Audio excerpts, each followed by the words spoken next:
The first one is called unit vectors.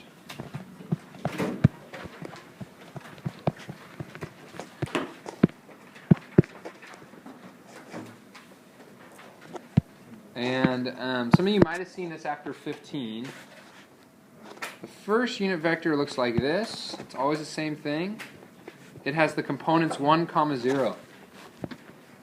And we call this unit vector, this might seem really strange, we call it I. It's not imaginary number, we just call it I. Our second unit vector looks like this. It goes up. It's 0, 1. And we call this unit vector J. The I represents horizontal. Actually, I should put horizontal here. And the J represents vertical movement. Both of these are your unit vectors. You only have 2 of them, because you can only move 2 ways with vectors. Left and right or up and down.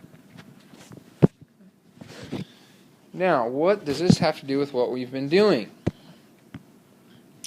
The second part of this is what we've been talking about. It's magnitude. And another name for magnitude is length.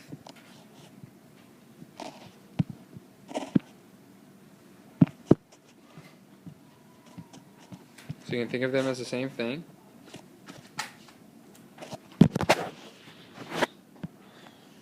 And let's go ahead and sketch out the vector v. Let's say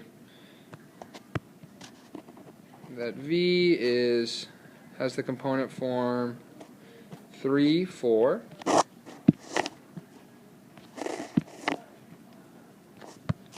So vector v is equal to 3, 4. This is what we've been doing since the beginning of class today, writing your vectors in component form.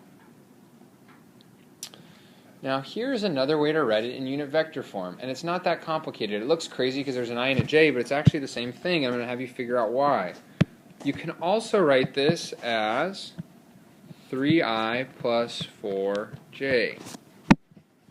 Either of these work, and both of these are called component form.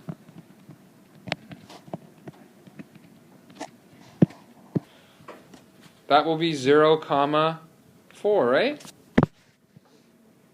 Do you guys know how to add vectors together now? We just spent some time doing it. Go ahead and combine those two.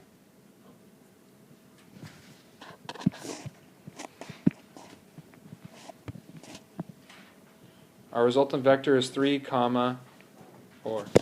Does this match what we did here? Yep. I'm not really going to care what form you write it in, but just know that in CPM it might ask you to write it in unit vector form. You need to add the I and the J. Other than that, it's pretty much the same thing.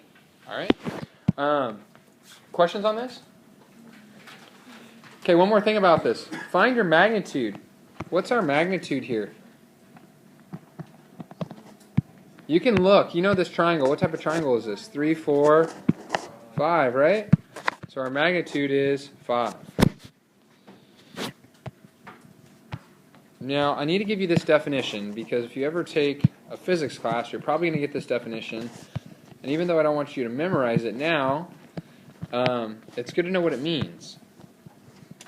So if v equals a comma b, vector v has those components. The magnitude